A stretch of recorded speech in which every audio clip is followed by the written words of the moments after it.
Selamat sore teman-teman, selamat hari Minggu, selamat hari Paskah. Saya percaya sukacita Paskah ada pada setiap kita, amin. Mari kita naikkan pujian ini, mari kita sembah Allah kita. Saat ku masuk ke hadirat-Mu, bawa persembahan ke tempat kudus-Mu. Pujian ku naikkan, sembah ku berikan bagi-Mu Allah yang mulia. Kau layakkan ku menghampiri-Mu, melihat tata kemuliaan-Mu Tuhan. Pujian ku naikkan, sembah ku berikan bagi-Mu Allah yang mulia. Oleh kuasa darah-Mu, Kau telah tebus dosaku. Kekudusan-Mu melingkupiku, kasih-Mu mengalir memulihkan hidupku. Sungguh besar anugerah-Mu, Kau selamatkan hidupku. Ku menjadi ciptaan yang baru oleh kuasa darah-Mu, kuasa darah-Mu. Saat ku masuk ke hadirat-Mu, bawa persembahan ke tempat kudus-Mu. Pujian ku naikkan, sembah ku berikan bagi-Mu Allah yang mulia. Kau layakkan ku menghampiri-Mu, melihat tata kemuliaan-Mu Tuhan. Pujian ku naikkan, sembah ku berikan bagi-Mu Allah yang mulia. Oleh kuasa darah-Mu, Kau telah tebus dosaku. Kekudusan-Mu melingkupiku,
ciptaan yang baru oleh kuasa darah-Mu, oleh kuasa darah-Mu, Kau telah tebus dosaku. Kekudusan-Mu melingkupiku, kasih-Mu mengalir memulihkan hidupku. Sungguh besar anugerah-Mu, Kau selamatkan hidupku.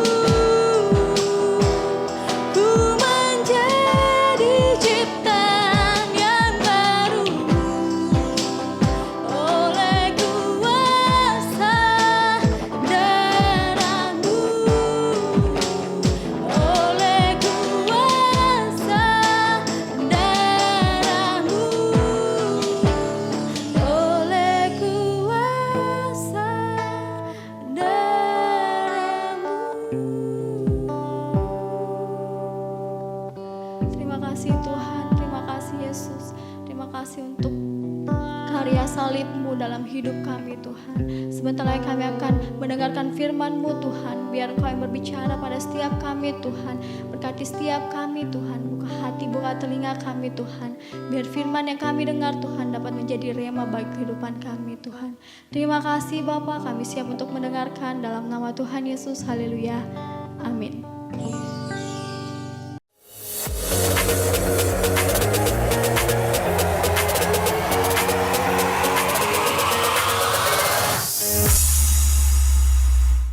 Selamat sore guys, apa kabar? Saya harap semuanya masih dalam keadaan sehat dan semangat. Walaupun harus sering tinggal di rumah, belajar dari rumah. Ngomong-ngomong, mana lebih enak nih? Belajar di rumah apa belajar di sekolah?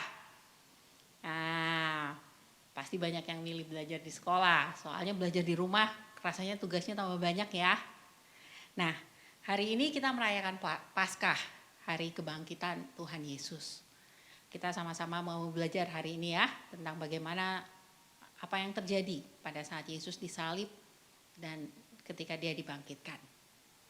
Waktu Yesus disalib, saya yakin banyak waktu itu murid-murid yang merasa bingung, yang merasa takut. Karena mereka sebenarnya berpikir, loh beberapa hari yang lalu Tuhan Yesus baru saja dielulukan di Yerusalem. Dia dielulukan sebagai Raja Israel. Mereka pikir mereka kan segera dibebaskan dari penjajahan Romawi. Tapi kenapa terus Tuhan Yesus disalib? Pasti banyak di antara murid-murid yang saat itu sedang bingung. Loh ini katanya raja, tapi kok kenapa mati? Kenapa dia disalib? Banyak di antara murid-murid yang bahkan tidak ada yang berani mendekat ketika Yesus sedang disalib. Petrus sendiri bahkan menyangkal Tuhan Yesus. Kepada seorang anak kecil dia berkata bahwa dia tidak mengenal Tuhan Yesus. Dia lari meninggalkan Tuhan Yesus, dia menyangkal Tuhan Yesus. Itu semua karena dia takut. Itu hal yang wajar. Seperti saat ini, keadaan kita saat ini. Waktu kemarin saya ikut kelompok Alpha Online. Kemudian ada satu pertanyaan yang harus dijawab. Kalau seandainya saat ini Tuhan ada di depan kamu, apa yang akan kamu tanyakan kepada Tuhan? Salah satu peserta, dia langsung bilang, kalau seandainya saat ini Tuhan ada depan saya mau tanya sama Tuhan. Tuhan, kenapa ada corona? Kapan corona berhenti? Mungkin itu juga pertanyaan yang sama ada di benak kalian saat ini. Kenapa sih Tuhan ada corona? Saya nggak tahu sejauh mana dampak corona terhadap hidup kalian. Ya mungkin hanya sekedar belajar di rumah. Tapi mungkin juga ada teman-teman kita yang lain yang sampai mengalami harus kehilangan orang terdekat mereka karena virus ini. Kita nggak tahu dampaknya. Mungkin juga kita bertanya-tanya atau bahkan mungkin kita nggak peduli. Virus apa? Nggak takut, nggak ini. Ya saya nggak tahu sejauh mana sih dampak virus ini kepada kalian. Tapi buat kalian yang sedang bingung, yang sedang merasa tidak nyaman dengan keadaan saat ini, Mungkin itu hal yang sama yang terjadi saat itu. Tapi kita untungnya Tuhan Yesus nggak hanya mati di salib. Dia bangkit pada hari yang ketiga. Yuk kita sama-sama baca dari Matius pasal 28 ayat 1 sampai 7. Matius 28 ayat 1 sampai 7. Setelah hari Sabat lewat, menjelang menyingsingnya fajar pada hari pertama minggu itu, pergilah Maria Magdalena dan Maria yang lain menengok kubur itu. Maka terjadilah gempa bumi yang hebat, sebab seorang malaikat Tuhan turun dari langit dan datang ke batu itu dan menggulingkannya, lalu duduk di atasnya. Wajahnya bagaikan kilat dan pakaiannya putih bagaikan salju. Dan penjaga-penjaga itu gentar ketakutan dan menjadi seperti orang-orang mati. Akan tetapi malaikat itu berkata kepada perempuan-perempuan itu, "Janganlah kamu takut, sebab aku tahu kamu mencari Yesus yang disalibkan itu. Ia tidak ada di sini, sebab ia telah bangkit, sama seperti yang telah dikatakannya. Mari, lihatlah tempat ia berbaring. Dan segeralah pergi dan katakanlah kepada murid-muridnya bahwa ia telah bangkit dari antara orang mati. Ia mendahului kamu ke Galilea. Di sana kamu akan melihat dia. Sesungguhnya aku telah mengatakannya kepadamu." Jadi apa yang Yesus alami itu nggak berhenti hanya sampai di salib. Apa yang kelihatannya seperti sebuah tragedi, yang kelihatannya seperti sesuatu yang bencana besar, ternyata Tuhan ubahkan menjadi kemenangan yang luar biasa. Bahkan kemenangan Yesus di salib itu bukan hanya kemenangan yang diraih pada hari itu. Kemenangan Yesus itu berdampak sampai hari ini kepada kita semua. Apa dampak kemenangan Yesus di salib itu bagi kita? Yang pertama adalah kita memiliki hidup yang kekal. Kita pasti banyak yang tahu kan, Yohanes 3 ayat 16. Kita baca sama-sama ya. "Karena begitu besar kasih Allah akan dunia ini, sehingga ia telah mengaruniakan anaknya yang tunggal, supaya setiap orang yang percaya kepadanya tidak binasa, melainkan beroleh hidup yang kekal." Ini adalah satu janji yang Tuhan berikan kepada kita. Hidup yang kekal. Hidup yang bahwa hidup kita bukan cuma di dunia ini, masih ada kehidupan setelah kematian. Dan bagi orang-orang yang percaya kepada Yesus, akan memperoleh hidup kekal, tidak akan mengalami penghukuman, tidak akan mengalami apa yang namanya kematian kekal. Jadi kita punya harapan, kita punya satu pengharapan yang luar biasa di dalam Yesus, bahwa kita punya jaminan hidup kekal. Dan yang kedua, apa yang kemenangan Yesus, dampak kemenangan Yesus itu bagi kita? Kita baca di 1 Petrus. Di 1 Petrus pasal 2 ayat 24. 1 Petrus pasal 2 ayat 24. "Ia sendiri telah memikul dosa kita di dalam tubuhnya di kayu salib, supaya kita yang telah mati terhadap dosa hidup untuk kebenaran. Oleh bilur-bilurnya kamu telah sembuh." Kita punya penghapusan dosa dan kita punya kesembuhan. Ya mungkin tidak semua penyakit, ada orang-orang tertentu yang punya sakit berat tapi nggak percaya Yesus tapi nggak mengalami kesembuhan. Itu juga satu misteri yang Tuhan miliki. Kita juga tidak tahu kapan corona ini berakhir. Kita juga tidak tahu kenapa Tuhan biarkan corona ini terjadi. Tapi kita nggak, dengan otak kita yang kecil, kita nggak bisa kita nggak bisa figure out, kita nggak bisa menganalisa mengapa terjadi, mengapa begini. Tapi satu jaminan yang kita punya dalam Yesus, bahwa kita punya jaminan hidup kekal dan kita punya penghapusan dosa, kita punya keselamatan, kita punya kesembuhan dari Tuhan. Makanya jangan kehilangan harapan. Nah, setelah Yesus bangkit, apa yang Tuhan Yesus lakukan? Apa yang Tuhan Yesus katakan? Pesan terakhir sebelum dia naik ke surga. Apa yang Tuhan Yesus katakan kepada murid-muridnya? Yuk kita baca sama-sama di Matius pasal 28.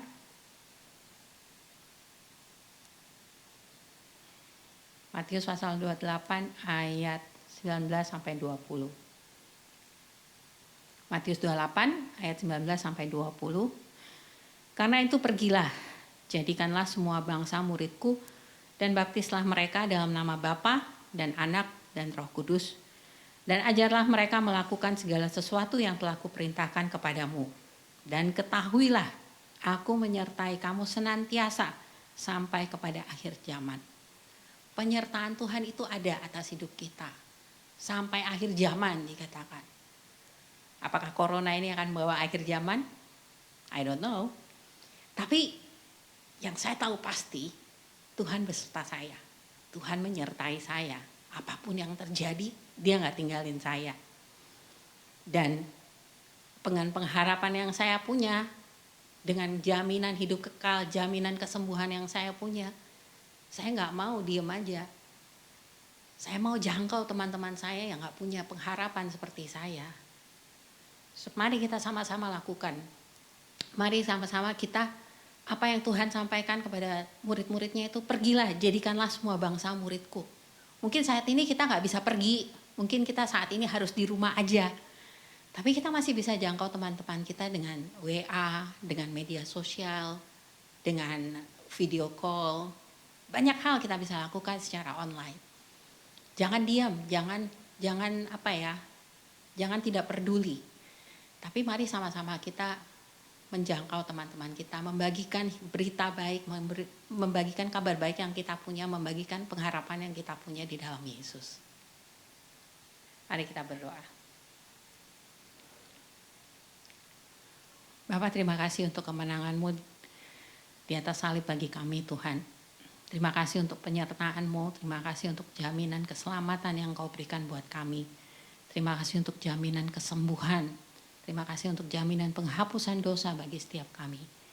Biar kiranya Tuhan, biar kami sungguh-sungguh menaruh iman percaya kami di dalam Engkau. Biar Engkau yang menuntun kehidupan kami, Engkau yang menolong setiap kami untuk berserah sepenuhnya kepadamu. Terima kasih Bapa, berkati setiap anak-anak-Mu Tuhan, berkati keluarganya, berkati apapun yang mereka kerjakan Tuhan, biar Engkau yang membuat berhasil. Kalau hari-hari ini mereka harus belajar dari rumah, bekerja dari rumah, kiranya Engkau yang terus menuntun mereka. Beri mereka hikmat, beri mereka pertolongan-Mu Tuhan. Supaya mereka dapat melakukan yang terbaik di saat-saat ini Tuhan. Terima kasih Bapa, kami serahkan seluruh kehidupan kami ke dalam tangan-Mu. Dalam nama anak Yesus Kristus kami sudah berdoa dan mengucap syukur. Amin.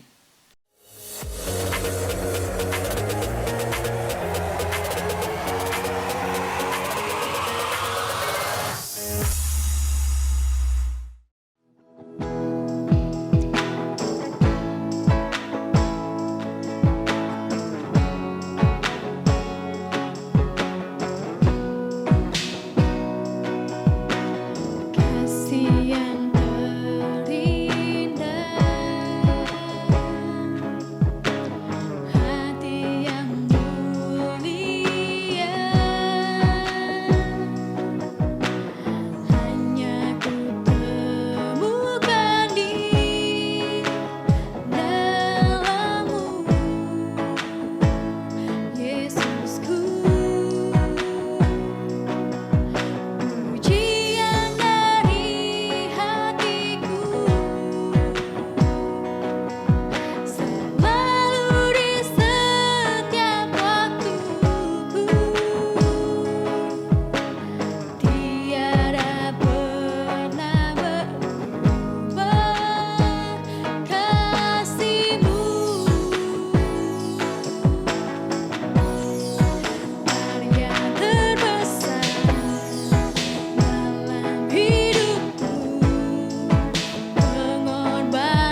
berbicara pada setiap kami Tuhan.